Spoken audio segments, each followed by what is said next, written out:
Oke Pak.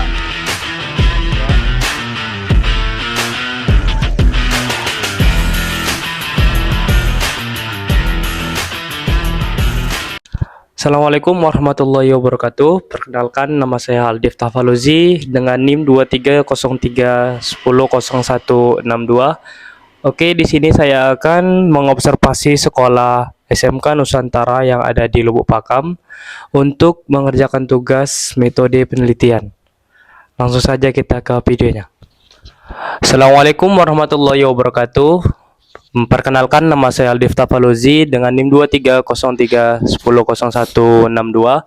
Di sini saya sudah bersama guru olahraga yang ada di sekolah SMK Nusantara Pakam. Oke, langsung saja kita wawancarai guru penjas di sekolah tersebut. Perkenalkan Pak, nama saya Aldif Tafaluzi, NIM saya 2303100162. Saya dari kampus STOK Binaguna.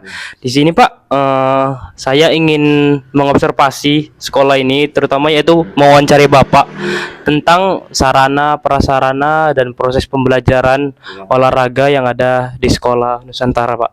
Boleh Pak izin perkenalkan diri Pak? Oke, terima kasih.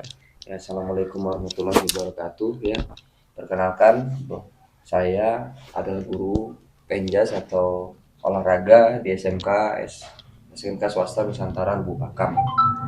Nama saya Aji Pangestu. Ya, dan itu untuk kelanjutannya, ya, untuk pertanyaan-pertanyaan saya siap untuk menjawab dari pertanyaan saudara kita. Maka dari itu, apabila ada pertanyaan seputar sekolah, ya, tentang mau observasi, tentang evaluasi dari kami nantinya, saya siap menjawab. Nah, saya mewakili untuk guru penjas di SMKS Nusantara Lubuk Pakam. Terima kasih Pak. Di sini ada beberapa pertanyaan Pak yang saya tanyakan. Yang pertama yaitu apa saja sarana prasarana yang ada di sekolah tersebut Ya. Pak? Terima kasih Saudara Berita. Untuk di sekolah kami, ya, di SMK Swasta Nusantara Lubuk Pakam itu prasarananya itu ada seperti gawang, ya. Nah, karena memang di sini itu aktif dalam futsal. Aktif dalam futsal, kemudian aktif dalam bola kaki. Maka dan juga bola voli. Maka kami dari sekolah SMKS Nusantara itu memfokuskan untuk cabang olahraga itu. Nah, saya sebagai atau selaku guru pengampu olahraga, ya, untuk Saudara Rita, maka saya lebih difokuskan dan saya bekerja sama dengan kepala sekolah dan wakil kepala sekolah untuk memfokuskan bidang olahraga cabang sepak bola maupun futsal. Nah, itu dia. Maka sarana yang dibuat untuk atau ditingkatkan itu adalah sarana-sarana yang mengarah ke cabang olahraga tersebut, gitu. Berarti termasuk cukup lengkap ya Pak? Ya, alhamdulillah, Dan memang alhamdulillah, fokus ya memang. alhamdulillah pasti juga di kayak kepala sekolah atau yayasan itu betul-betul mendukung ya Pak? Ya, tentang betul-betul olahraga? mendukung. Itu tadi 3 cabang itu yang didukung sama kepala sekolah, bahkan yayasan kami kan. Dan memang itu terbukti gitu. Ada beberapa dari anak didik kami yang sudah memang direkrut gitu. Contoh kemarin baru-baru aja itu ada namanya Alif Jaidan. Anak Alif Jaidan ini dia berprestasi sekarang, dia di atlet poli dan dia sudah dipanggil di nasional, itu di klubnya namanya Samator. Nah, begitu dia. Makanya saya pribadi itu bekerja sama untuk meningkatkan di cabang atletik, cabang olahraga tersebut, gitu. Kalau apa namanya Pak? Kayak kondisi fisik gitulah, sarana prasarana itu gimana Pak? Kondisi fisiknya ya, contoh itu tadi, misalnya kita ada tiang, ya, tiang itu kan sarananya itu tiang poli, kemudian ada net, ya, kemudian bola polinya, kemudian ada beberapa yang lain sarana, kemudian prasarana lapangan bola polinya itu memang sudah disediakan dari yayasan. Cukup baik. Nah, dan kami sudah memaksimalkan gitu, mengoptimalkan itu. Baik Pak, di sini saya akan melanjutkan pertanyaan selanjutnya, yaitu bagaimana proses pembelajaran di Sekolah Nusantara ini? Apakah Bapak itu pembelajarannya langsung praktek di luar, melakukan praktek gitu kan? Atau kadang teori di dalam dulu atau gimana gitu? Boleh dijelaskan Pak? Ya, proses pembelajarannya memang di awal itu ya saya tetap memberikan teori, Bapak, kan, agar anak-anak itu mengetahui konsep dahulu. Contoh misalnya saya mau buat misal di kelas 10 itu contoh lari ya. Nah, maka saya siap terapkan dulu teorinya, kemudian berapa meter begini kan gitu kan.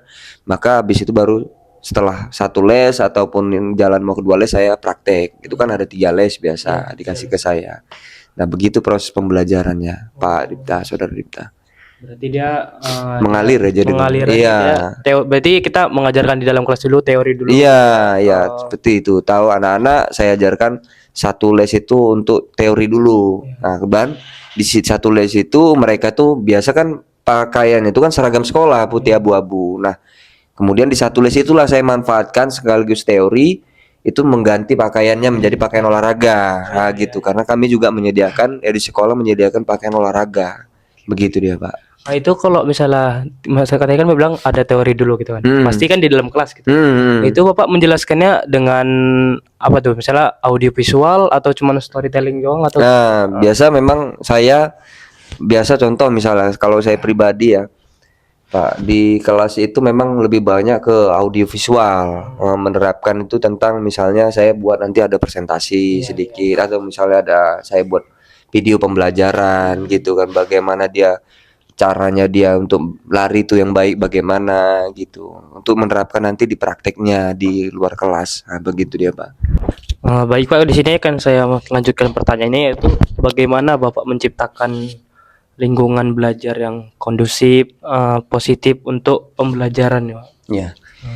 Kalau ditanya tentang bagaimana cara saya untuk membuat suatu lingkungan yang kondusif ya kan, yang aktif gitu, yang kreatif ya. Nah, maka saya pribadi ya, Pak, mendekati mereka itu anak-anak siswa saya atau peserta didik saya itu lebih kepada tentang bagaimana metode saya tentang berdiferensiasi gitu.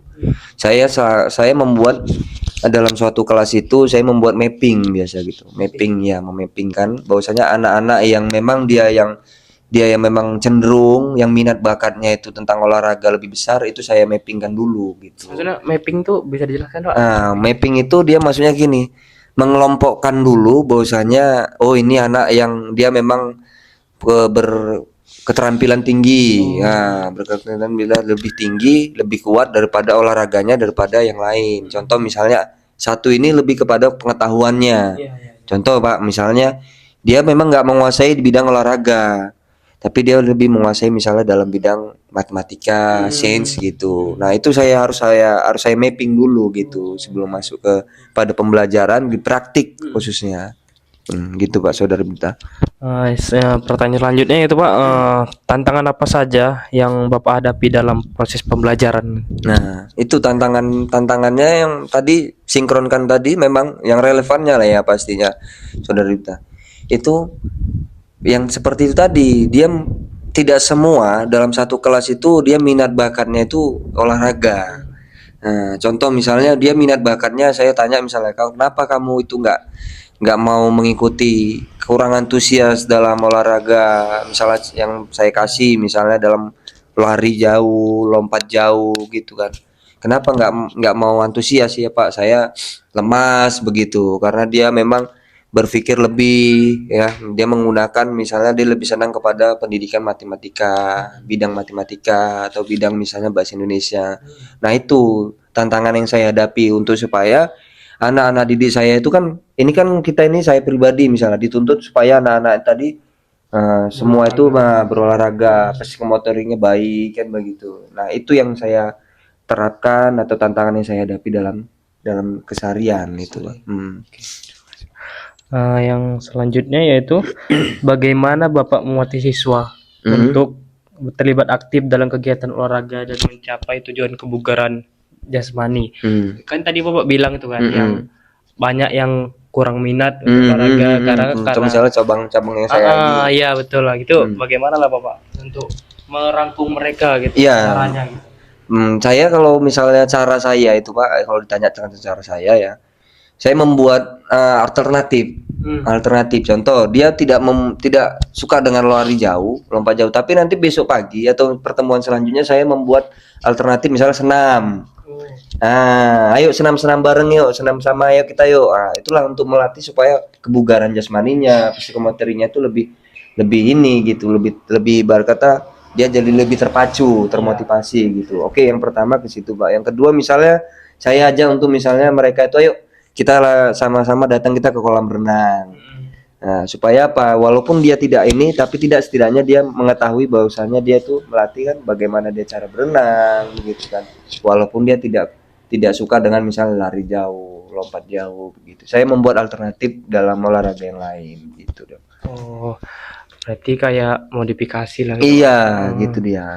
Tapi kan gini, Pak, pasti kan udah ada dari sekolah gitu kan, Mm-mm. pembelajaran gitu yang wajib Mm. diikuti siswa gitu. Nah, Iya. itu gimana tuh, Pak? Ah itu dia, itu tantangannya itu masalahnya seperti itu. Ya saya memang misalnya di kelas 10 itu misalnya lari jauh, lompat jauh yang dipelajari. Nanti di kelas 11 baru nanti ada bola besar ya. Bola kan ada bola kecil, bola besar. Nah, saya sekarang ini mengajarkan itu ya tentang bagaimana itu tadi mapping berdiferensiasi. Misalnya bagaimana anak-anak itu minat bakatnya itu saya terapkan dulu gitu.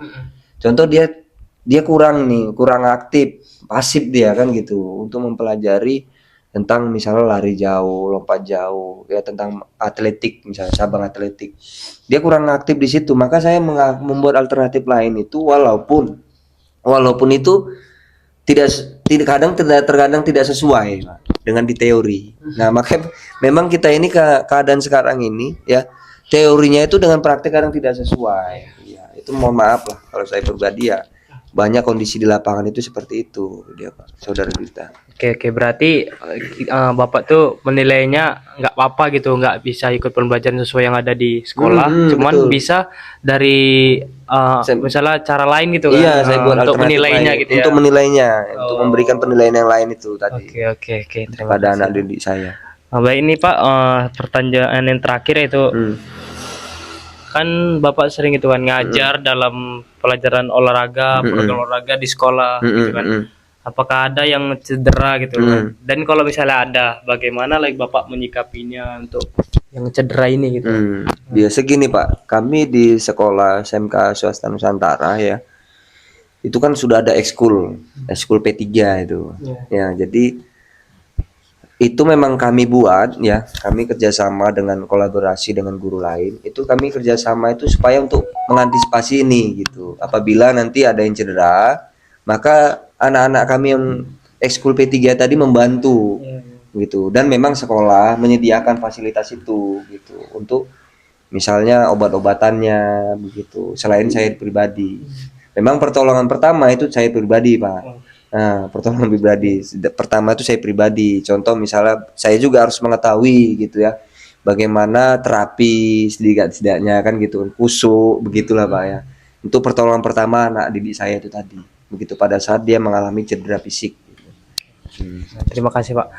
Oke lah Pak, ini saja yang ingin saya wawancarakan kepada Bapak. Iya, Saya mengucapkan terima kasih iya, atas waktunya. Saya pamit undur diri Pak. iya, Izin, Pak. ya terima kasih ya saudara kita. Oke, Mas. Oke, sekian observasi saya kali ini dengan mewawancarai guru olahraga yang ada di sekolah SMK Nusantara Lubuk Pakam. Di sini dapat saya simpulkan yaitu di sekolah ini sarana prasarananya itu cukup cukup sangat lengkap dan juga di sini sangat didukung tentang olahraga seperti voli, bola basket dan juga futsal dan juga sepak bola dan yang paling populer di sini yaitu futsal dan juga voli. Voli mereka ada salah satu atlet mereka dari sekolah ini sudah bermain di nasional. Untuk program pembelajarannya juga itu cukup baik ya di sini. Jadi guru itu tidak memaksakan siswa untuk benar-benar mengikuti pembelajaran. Jadi guru di sini yaitu banyak untuk memodifikasi pembelajaran untuk penilaian siswa tersebut gitu. Baik, sekian observasi dan wawancara dari saya. Saya Aldi Tafalozi pamit undur diri. Assalamualaikum warahmatullahi wabarakatuh.